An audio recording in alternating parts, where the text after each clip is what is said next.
Paano masabi?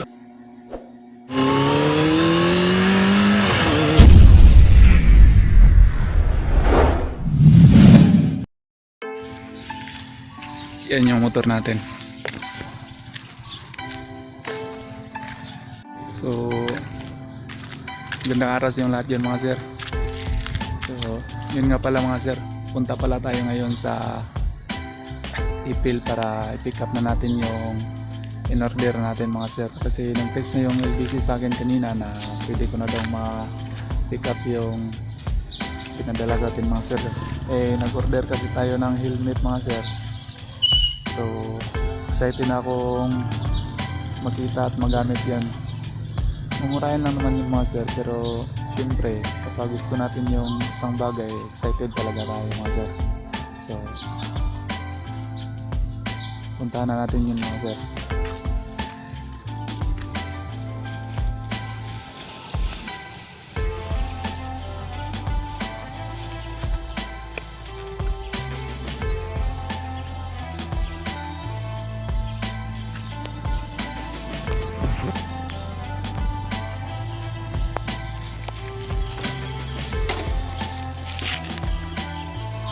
So, ayun mga sir, kukunin na natin yun.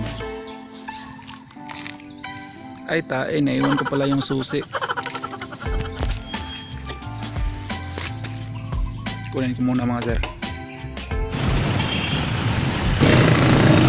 So, ayun, dito na tayo sa LBC mga sir. Dito sa Ipil.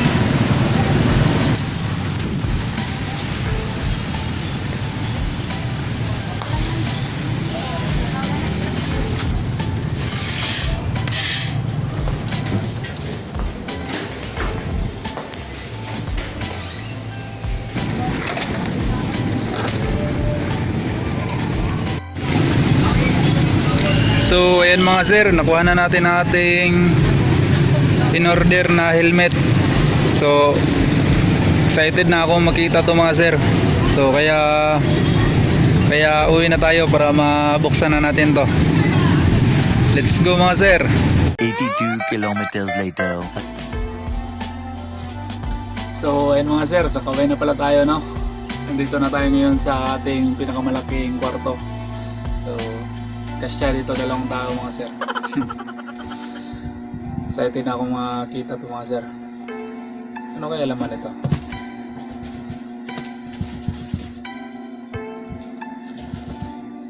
Sa palagay ko helmet nga ito mga sir. So ano pa hinihintay natin mga sir? Buksan na natin. Teka lang muna mga sir, may ipapakilala pala ako sa inyo. Kasama ko pala dito, ito yung aso kong hindi humihinga. So, diyan ka muna.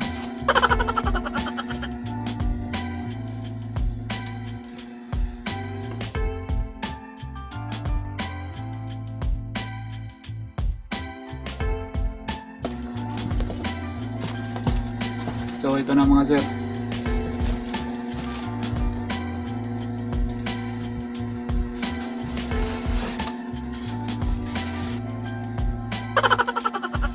Helmet nga mga sir.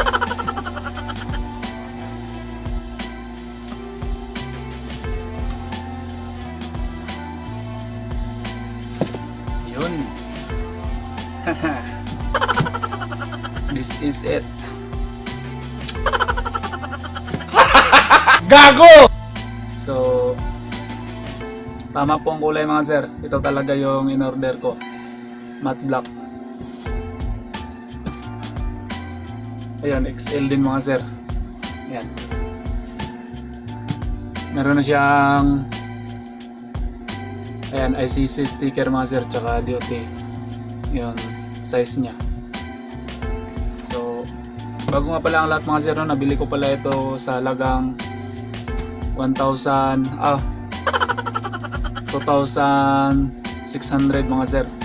Tapos yung shipping fee ko sa LBC is 450, so bali 3,050 lahat yung nagastos ko dito mga sir. So ayan po siya mga sir.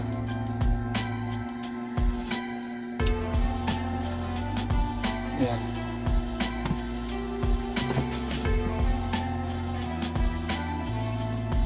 Mga Angas mga sir. Paano masabi?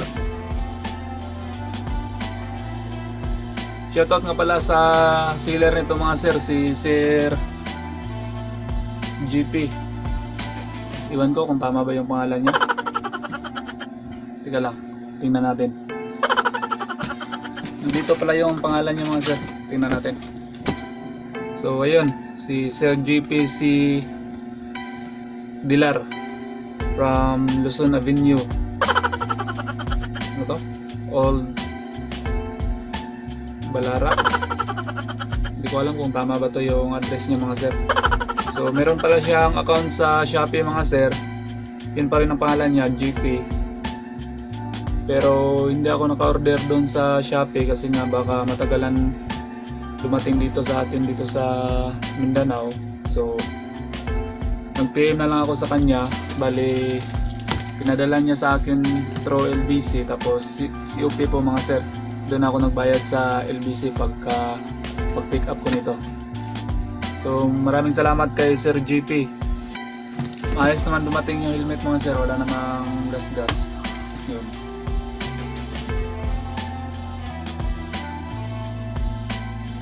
Meron pala siyang sticker mga sir. Tingnan natin.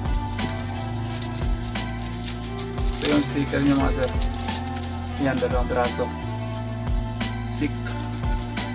Sek. Para module ata to. So ngayon mga sir, ipapakilala ko muna tong helmet natin. Ito nga pala si Sek. Ayan. Ito. Meron pa siyang sticker mga sir. Tanggalin natin yan mamaya. So ang maganda dito mga sir, dual visor na siya mga sir. Meron siyang visor dito sa loob. Ayan. Ayan mga sir. Meron din siyang sticker. So tatanggalin din natin to. Bali itong visor na to mga sir, kapag mainit ang panahon, so pwede mo itong gamitin kasi ano ba tawag dito? Akala ko ikaw ay akin. Hindi ko alam kung tawag dito. Yung para sa mainit na panahon mga sir, para hindi masakit sa mata. So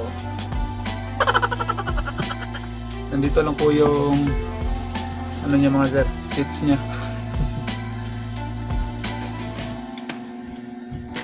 Ganun lang kadali mga sir.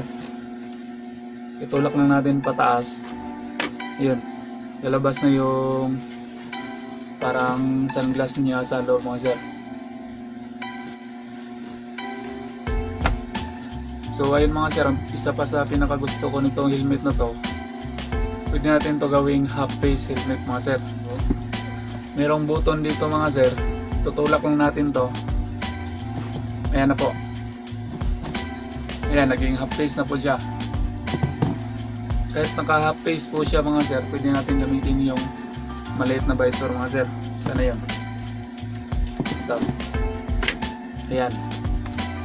So napakaangas talaga mga sir. Worth it talaga ang 3,000 mo dito mga sir.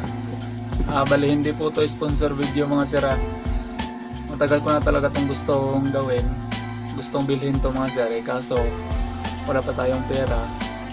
So ngayon nakarami tayo ng 150, so nakabili na tayo mga sir. Siyempre susukat na natin to mga sir.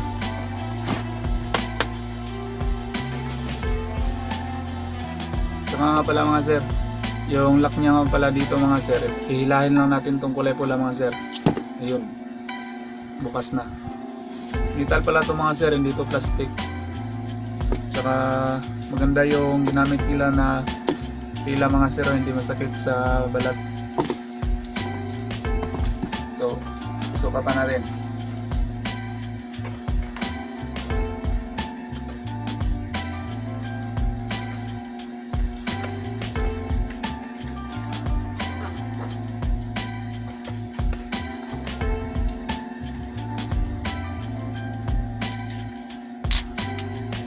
Hindi ako makita mga sir.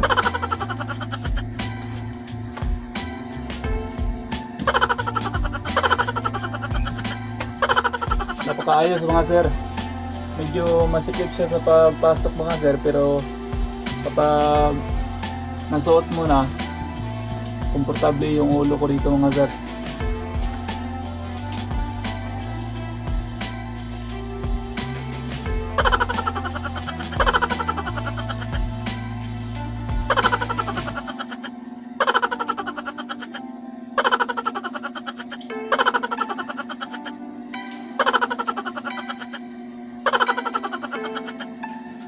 So, ayan, andito na tayo mga sir. Ang haba ng biyahe. Napaka-traffic pa. Gago! So, ang gagawin ko dito ngayon mga sir, itong visor natin, lalagyan natin to ng tinted mga sir. So, gagayahin natin yung nasa picture mga sir. So meron pala akong hinanda dito na tent mga sir. Ito, tinted to. Kung makikita niyo yung sa salamin ng sasakyan mga sir, so ito po yun. So itong visor natin, babalutin natin ito mga sir. So ganyan.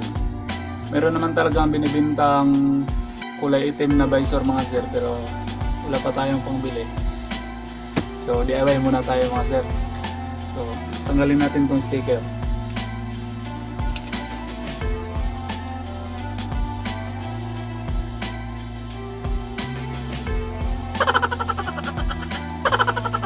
Pwede pala to dito mga sir.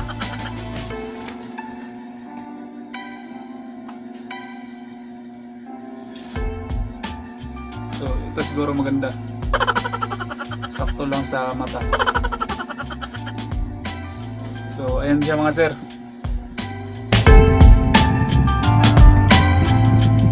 Yun.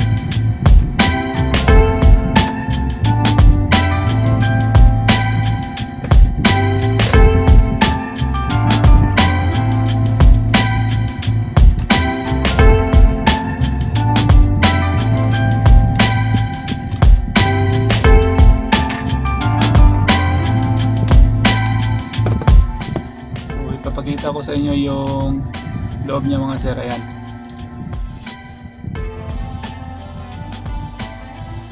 Maganda yung tila niya mga sir. Ayan.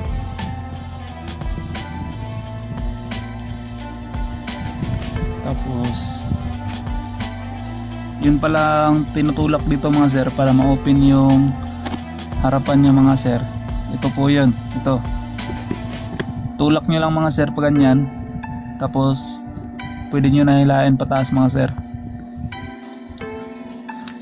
So meron din siyang daanan ng hangin dito mga sir. Ayan. Meron din dito sa bandang bibig mga sir. Tulak nyo lang pa itaas. So meron na siyang daanan ng hangin. Ayan. So yun lang muna mga sir, abangan nyo sa susunod nating video ang paglalagay natin ng tinted dito mga sir, at saka spoiler dito sa likuran niya mga sir. Kagaya yan sa picture na yan mga sir. So ganyan ang gagawin natin, pero DIY lang po ang gagawin natin mga sir. So kita-kits sa susunod nating video mga sir. So sa mga bago pala dyan, huwag nyo kalimutang mag-subscribe sa ating channel at i-click ang notification bell para updated kayo sa mga susunod nating video mga sir. So maraming salamat po.